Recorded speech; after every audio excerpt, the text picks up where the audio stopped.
Oh, good morning, everyone. It is Thursday. That's one day from training. We got the close training. How to close a deal is training tomorrow. Catch me 11 a.m. on Fridays. Welcome, everybody. We got some good stuff coming on. Ask your questions. We got answers. Here to be of service and of help. We're in the mobile office on our way up to Los Angeles. Can see Danica, Patrick, and others. Miguel Brandoff, his new gallery. We got a whole big day on plan. It's Thursday. Good morning, Jesus. Where's Team David Meltzer? Posted up there. We're going to talk about the 5 daily practices and my book. If you'd like it, we'll give it to you for free. There we go. Right on time. We'll pin that up there. Just email me, david@dmeltzer.com, if you want my 5 daily practices or my book, ebook, audiobook, or I will sign it and ship it and pay for it and the shipping and send it to you. Not a problem. david@dmeltzer.com. Let's take some questions here. Alrighty, on our way. We are, question, did not come up. Oh, hold on, there it goes. A little slow. How do you learn a new skill? How do you learn a new skill? Well, like anything else, especially in sports, you practice. Get a coach, find out who can help you, and go ahead and practice every day. Remember, 2 minutes a day is worth more than 2 hours on a Saturday.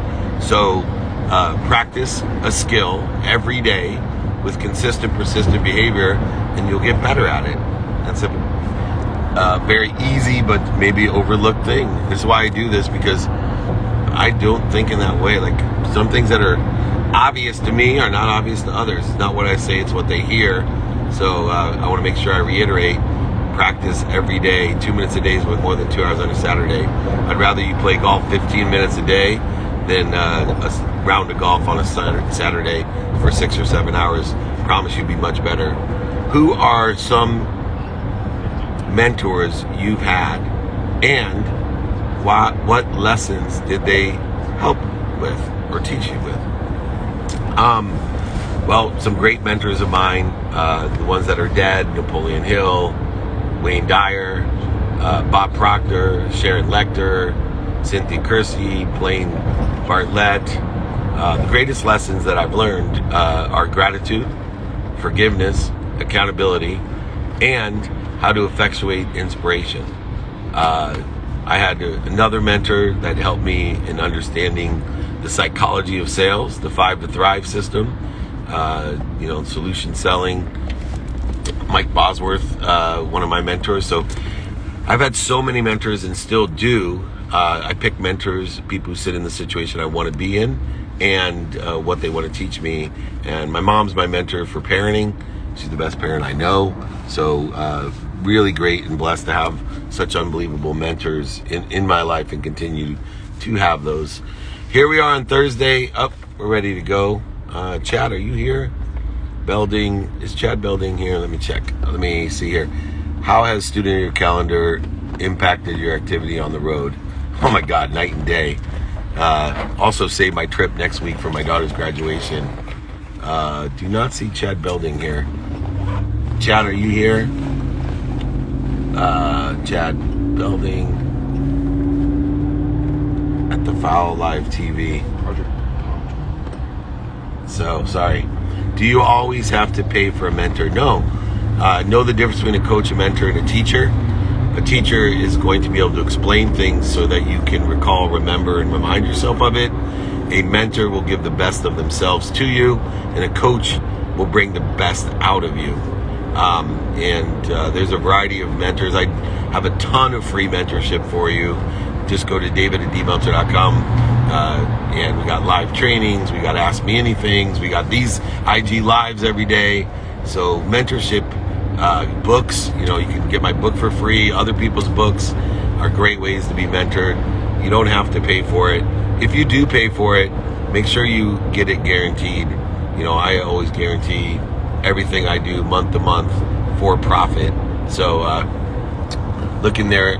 Hopefully, there he is. Chad is here.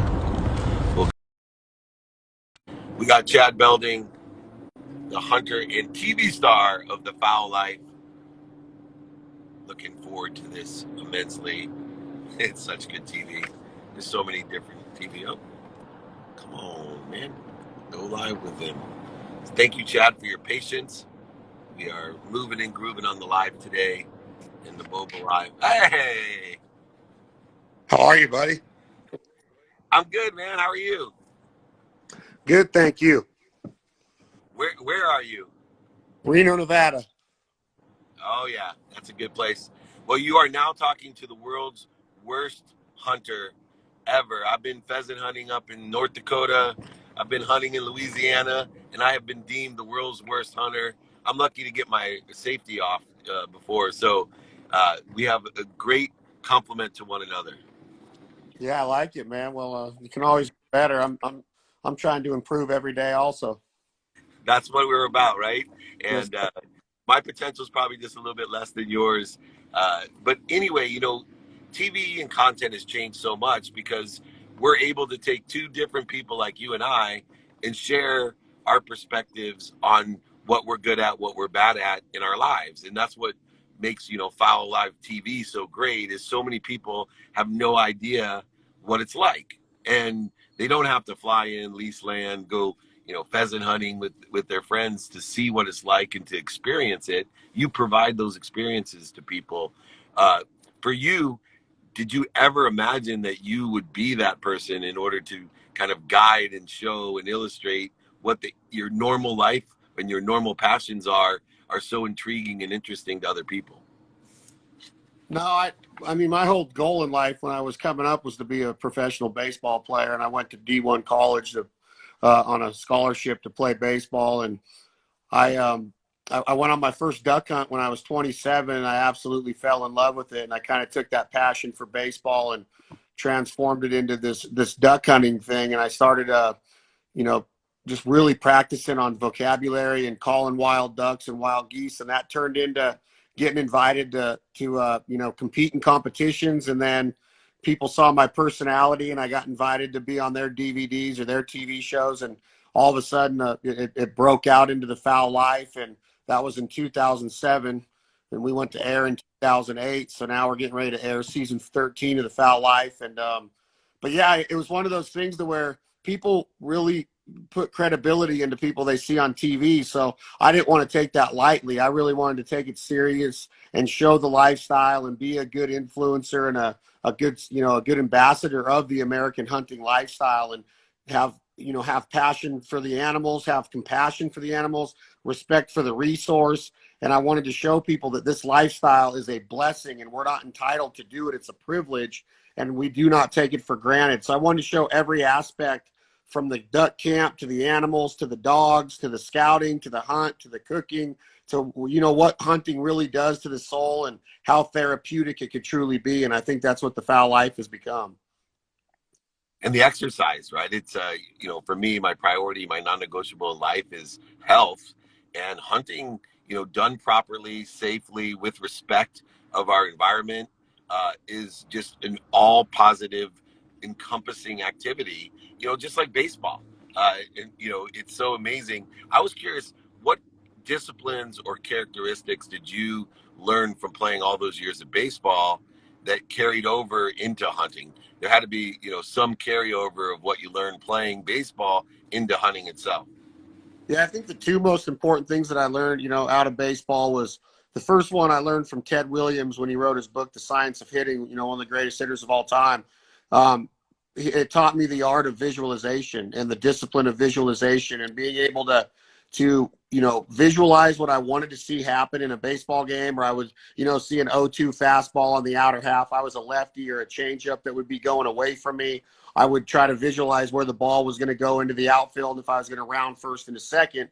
And I took that art of visualization into hunting, and having this blank canvas of me being able to be the artist and throwing all these oils at the canvas to create my masterpiece. So I would envision the sky, if it was going to be sunny or cloudy, the wind, I was going to envision the temperature. I was going to visualize where the geese were sleeping or where the ducks were sleeping on their roost and how they were going to approach my spread and my hunt. And I would look at the spread and I would build it the way that I would visualize it the night before, after I scouted. And I would have my spinning wing decoys here and my other decoys out here. I was going to have my blind like this. My dog would be hidden next to me over here. And I think that through the art of visualization or the discipline of visualization, one can, try to visualize it and try to execute or, put those tools into play, that skill set into play, and then execute it. And hopefully they can, get pretty close to what they're visualizing. So I think visualization was probably the key thing that I took out of baseball, and then I brought it into my professional life. And I still do today. I'm in my mid 40s now, and I try to visualize every day. What's so amazing is not only Ted Williams, but Tony Gwynn, both who went to the same high school in San Diego, both were huge influences in my life and in my sports career. I was an average Division III baseball and football player, even less average on the baseball side, but we're just better in football. But that visualization carried over into sales. It's carried over into media. It's carried over into actually just manifesting. And my first book about manifesting is taken from that visualization that I learned from reading Ted Williams, learning from Tony Gwynn in San Diego. So that energy is so important. Now, through the evolution, you're in season 13 now of the show. Yes, sir. So how has the digital side of things, obviously you had a traditional TV show when you started, and now there's so much more amplification by, we're on IG Live together. There's all types of other opportunities to build not only the show's brand, but your personal brand and all the different benefits that come from that. How has that evolved over the 13 seasons? Yeah, it's pretty awesome. It's a great question. When the traditional TV or the linear platform is one that we still take a lot of pride in, and we're going to be on TV on the Outdoor Channel where people have the ability to, buy and, step up in their cable program or their cable platform and watch us on linear TV. But as we watched it start to evolve from the social media, these lives, different digital platforms, like different apps that you can have your content on now, and you can be on so many different ways that different age groups, are getting their content. I didn't want to be ignorant to that. So we started to look into it and started to get with the right people, because I like to be a sponge. I want to be educated, and I didn't want to be like, oh, no. I'm going to stay old school. We're just going to be on TV.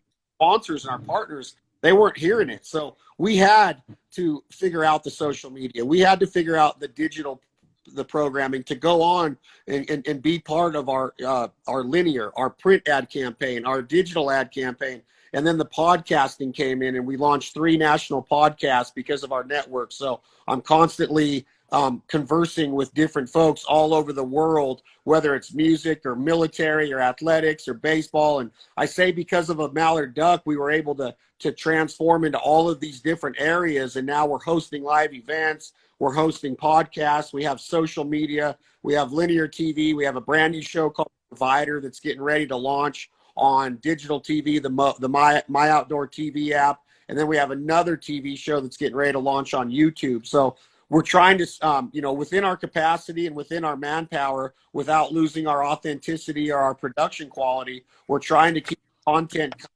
And we're also trying to, build a sense of retail for that end consumer, whether it's an Amazon buyer or a brick and mortar buyer. We still want to move that needle for our sponsors and for our own brands. So we're trying to show like, hey, we want to tell a story. We want to be realistic and authentic and legitimate. And we want you guys to have credibility in us, and you girls to be able to jump in the truck and live through us vicariously. And it seems to be working because our ratings are strong and people are really engaged in what we're delivering. So I think it's because of our passion for it, David, and that one thing I will never do is our team will never cut corners. And I think people see that, they respect that, and they want to ride along with us. So it's been a pretty wild ride, actually.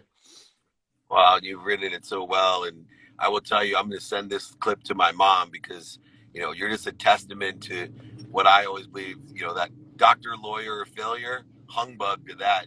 You can manifest and build whatever you want. You have a dynasty, no pun intended, with everything going on. Last question, real quick. You're involved in so many different aspects of outdoor life. You know, camping, everything from camping to hunting to fishing to crawdad traps. I think you have as well, which I've done in Louisiana. What's your favorite? What do you have the most passion for with all the variety of things you're doing? I think what I tell people, David, is my favorite place on earth is Duck Camp America. I've been all over Europe. I've been all over Argentina, Uruguay, Paraguay, New Zealand, Canada. And Canada's part of this, but I love being in Arkansas. I love being in the backwoods of Arkansas up against the flooded timber of the Bayamida, south of Stuttgart down in the Grand Prairie, where all of these rivers, the Cache and the Black and the White, they finger down and then they go drain into the big Mississippi. And that whole flyway of the Mississippi Flyway is the duck capital of the world. And when they get down to that part of central Arkansas, the culture down there is what the people, the food, the camps, the experiences. Every station wagon has a duck boat behind it, let alone the trucks. You go to Max Prairie Wings in Stuttgart, you go to the World Duck Calling Championships, you go to the different restaurants like the Cajun around there, and you see duck hunters, you see camouflage, men and women, boys and girls, aunts, uncles, dads, moms, it doesn't matter. And I just love being engulfed in that because of the passion of the mallard duck is what keeps me and our brands going. So when I'm around it, I can hear it, I can smell it, I can feel it, I can taste it. There's just something different about Duck Camp America, and it transcends out of Arkansas. And I've been on the Snake River in Boise, Idaho, or Fargo, North Dakota, or the Yellowstone River in Montana. You name it. I've done it in Saskatchewan, Alberta, Ontario, Manitoba. And when you're at that campfire, and you have we built the brand on is duck hunting is the common denominator that brings all these walks of life together. So we've had #1 hit makers in country music, NASCAR champions, World Series. I've hunted with George Brett. He was my childhood hero growing up. And now I get to cook on a Traeger grill with George Brett, #5, the Pine Tar incident, because of a mallard duck and that common denominator that brought us together so quick. I know it can happen on a golf course. I know it can happen anywhere, but nothing brings human beings together like the authenticity of duck camp or hunting camp in America. And that's my favorite place to be in the world. Oh, man. Well, we got to trade. I'm going to bring you to a Padre game with me. We'll get the whole VIP treatment down in San Diego, and I'll come to the duck camp. Is that a deal? Anytime. I'd love to do it. Anytime. I'd love to have you. And I absolutely love being in the old Jack Murphy Petco Park, and I love San Diego, man. I love Pacific Beach. I'd love to come down and see you. We got a home in South Mission, so just a little bit south of there. You can stay with us right on the boardwalk, and we'll trade cultures together and teach each other what we know. I appreciate you, my friend. Where can people find you? I got so many different places. Where do you want to drive them? Our main website is thefoullife.com. Our Instagram is @thefoullife.tv. And if they want to hear some great content coming up in the baseball world, we just had, and I know you're a Padre guy, but I just had Walker Buehler from the Dodgers, Austin Riley from the Braves, Charlie Blackmon from the Rockies. They're all going to be next week on This Life Ain't for Everybody podcast. So you can find it on all your podcast platforms as well as YouTube. You got it, man. We'll do some podcast swapping as well. Love to get you on the playbook. So thank you so much for joining me. Thank you so much. Have a great day. Be safe. Thank you, Chad. Incredible content, incredible entrepreneur. Who needs to be a doctor, a lawyer, or a failure? You can make and manifest whatever you want in your profession. Mallard duck to all of that luck. It's attention plus intention equals coincidence. He's an amazing personality. Great lessons to learn there. All right, we're looking at the Snyders coming on here, co-founders of Project Pop Drop and the creators of the Givefluencer Network. Can we ask for anything more aligned with what we're doing? All righty, let me grab them real quick. Project Drop Pop. There we go. Thank you for your patience. Here we are. It's Mobile Thursday. We're on the road up to Los Angeles. I'm not driving. Do not worry. Hey guys, it's the Snyder. Hey, morning. Morning. My give influencers. Philanthropreneurs. Yeah. Givepreneurs are in the house. In the house. There's nothing better than giving. Or actually, we're in the car. We're in the car, it looks like. You guys are mobile like me. You know, what's interesting is people that have dedicated their lives to giving, there's two schools. One are those that give everything they have, and they end up in a dilapidated state. They give too much. I would love to know your relationship between receiving so you can give and giving itself, because you are experts at giving. You love to give, love to help influence others to give. But in order to give, you have to have something and you need to receive. So I wanted to start with your relationship between giving and receiving. Well, first of all, our relationship is, it's on our shirt. Can you see? I can see it. Give and receive. We wore that special for David because we knew he was going to ask the question. And John, you want to take it? Well, we love to give, and I never knew about the give and receive concept until we started giving. And it was funny. We have 3-year-old triplets and a 7-year-old, and the youth, yeah. Let that marinate for a second, David. So we were going for one more. We got a big surprise. We got triplets, and the UPS driver came to my office, and he saw pictures of our Project Pop Drop events and our different giving events. And he goes, "Jeff tells me that your wife is pregnant with triplets." And I said, "Yeah." He said, "Do you know why that happened?" And I said, "Well, I did some visualizing too hard, or something. I was trying too hard." And he started laughing. He said, "No, it's happening because of that." And he pointed to all the pictures of all of our giving events for Project Pop Drop. And he said, you're now receiving for all the giving that you're doing.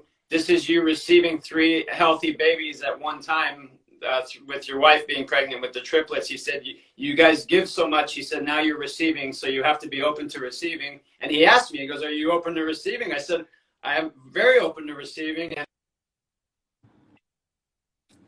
He was open, pregnant with them. So he was very open to it.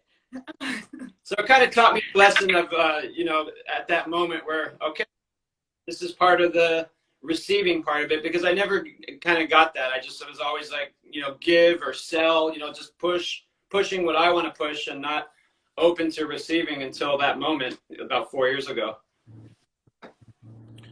And the customer cause marketing that you do, serving so many people, the essential nutrients that we need, the ability, and there's so much waste that goes on. When you guys started, over 10 years ago, did you ever imagine it getting this big, or was it just a personal effort? How has it evolved over a decade? Well, we actually started it on our very first date. We started Project Pop Drop, and I have an office supply company, and I was telling her, there's companies out there that, when they send their ink and toner orders to the different offices, they put a big 3-pound bag of chocolates in with the ink and toner order, and they send it off to the business and the office. And we were talking about this on our first date, and I said, well, we don't want to do that. We want to take the money and save it and buy food for homeless people. And she's like, what are you going to call it? And I'm like, well, I don't know. I just want to do it. I just want to do it. And I don't want to be like one of those people, hey, look at me, I'm giving back. And she's like, well, if you want to grow it and empower people to give back with you and make it a bigger program, you have to do that. So I listened to her, I listened to my wife. And here we are 10 years later. We've gotten a medal and award from the White House recently for the President's Volunteer Service Award. Got a call from the White House, which was pretty cool. We have students within the LUSD doing donation drives for us. We have thousands of businesses of giving back. And we never really planned on any of this happening. And we never planned on becoming a givefluencer through our giving.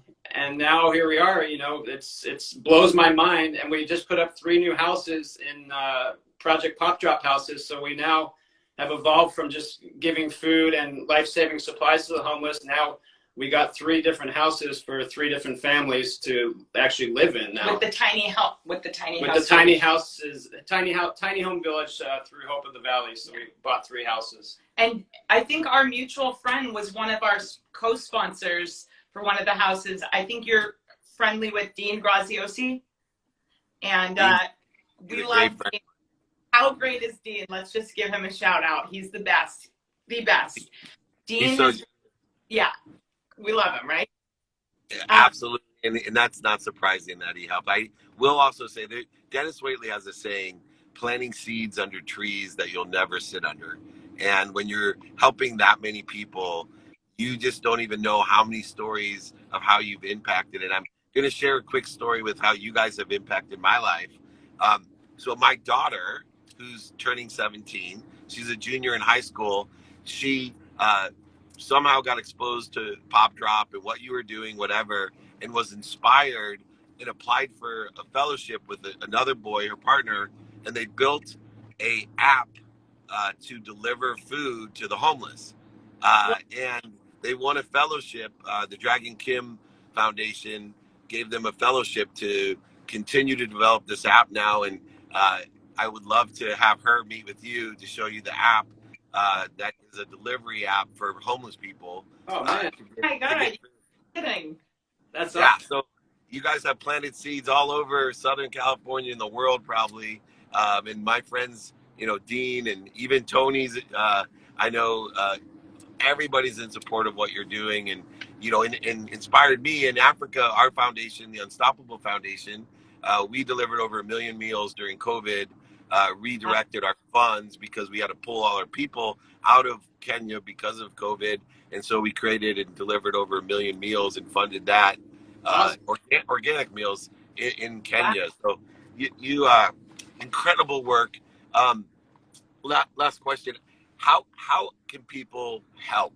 I think a lot of times not only aren't they willing to receive so they can give, but a lot of people are apathetic, and not intentionally apathetic. Just life is going on, and they don't think about. They want to help, but someone sometimes has to hit them over the head and say, "Here's how you can help." And I think helping the homeless is a critical life and cultural issue for us, obviously, and feeding people to me is essential. How can someone help? Where do they go? What do they do? Someone's sitting here listening to us going, I want to help. What can they do? First of all, thank you for asking. It's a great question because there has to be a call to action always to make things happen, right? But before I say one thing about it, I just really want to commend you as a father that you have a child and your daughter that rallied and started something like that. And I'm going to be calling you and following up about that because I want to feature your daughter. I'm the life and style editor for Hollywood Weekly magazine, and I would like to feature her and what she's doing in my column. So that's a whole sidebar. But back to the giving. So David, I don't know if you know this, but we created something called the social responsibility system, which we're working with Tony and Dean and the whole KBB family on putting out a course right now called Giving While Making a Living, where we are going to empower other business owners to implement giving into their business models. And the reason we call it the social responsibility system is because we felt like corporate companies have CSR, right? Corporate social responsibility. But we're like, okay, so what if we're not corporate? What if we're not like a publicly traded company and we want to give back too? So we developed this system called the social responsibility system. And in essence, it's for small businesses, which are the backbone of America. They want to give back too, and they need to know how. So that's going to be coming out on a course that Dean's going to be helping us push that out, because I believe that that is the future, and that's how we're going to make this world a better place, is by the business leaders of the world that are able to implement a system into their companies and their business. But even if you don't have, a business and you're just an individual or a family or a couple of friends that want to go and give back, on the last Saturday of every month, Project Pop Drop does donation drives and events. And we always welcome collaborations. We have all kinds of amazing collaborations right now with different brands and partners. And we would love for people to reach out, and we can show you a way to give back. And once you do make that initial call and reach out and want to give back, you will not believe how your life will change in that moment. And David knows this because he's a gratitude guy. He's a marketing guy. He understands that, like, the whole big picture of life is you get what you give and you give what you get. So basically, if people want to reach out, we're more than happy to show them the way. And the reason why we created the word givefluencers is because we were ready to redefine what it means to be an influencer, because I think David is with us on this, and Dean will say this a million times all day. Like, no more, like, look at my Ferrari, look at my six-pack, look at my hot wife, look at my cool makeup tutorial. Like, we need to start driving people to be giving back and being nicer to each other. And that's how society is truly going to function better, when we're all committed to being givefluencers, not influencers. Yeah, and really where we started. You know, I want people to feel comfortable receiving, creating abundance so that they can give. I really empower people so that they make a lot of money so they can help a lot of people and have a lot of fun. You mentioned Tony and Dean. They're not shy about making money, but they both impact the world, you know, enormously. I've, you know, dedicated my life in the same way of changing and shifting the paradigm of giving, being a givefluencer myself, of someone that I'm not afraid to receive, so I can give everything through me away with appreciation.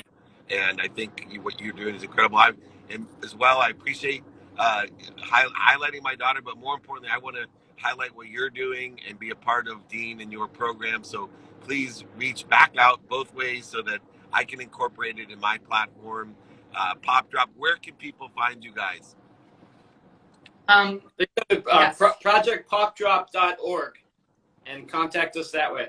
I got to ask you, David, I came on one time, you were doing a live, I don't know the guy's name, and he's got great energy, he's a young guy, and you were doing this.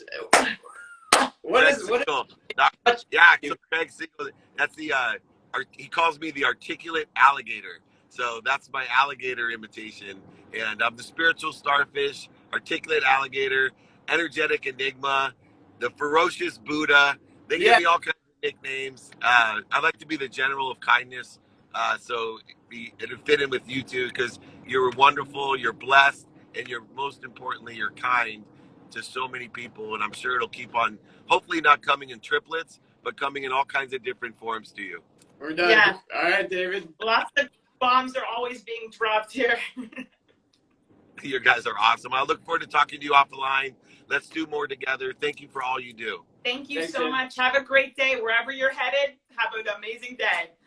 You got it. Every day is a great day. Thank you. Bye. It's Thankful Thursdays. All right. Thankful Thursdays. The Snyders with, oh, unbelievable. I'm so happy they came on. Project Drop, Pop Drop, incredible, helping feed the homeless, helping to secure the insecurities of nutrition that exists all over the world, even here in America, even here in Southern California. So thank you. Make sure you reach out to them at Project Pop Drop. So wonderful. I didn't really get them. They were going to ask me a question. I didn't really get them on, but that's okay with the question. I was just love them. All right. One quick question. Here we go. I'm going to do this one for my quick question. Your best quote. Here we go. We'll end it up with my best quote. Be kind to your future self and do good deeds, just like the Snyders do, and just like my friend Chad as well. Everybody's doing their best, learning lessons and having fun. Be kind to your future self. Do good deeds. We'll see you tomorrow. We got Breakfast of Champions 6 a.m. We got the training at 11 on how to close a deal. David at dmeltzer.com if you want my 5 daily practices or my book, ebook, audiobook, or I'll sign it, ship it, pay for shipping. David at dmeltzer.com.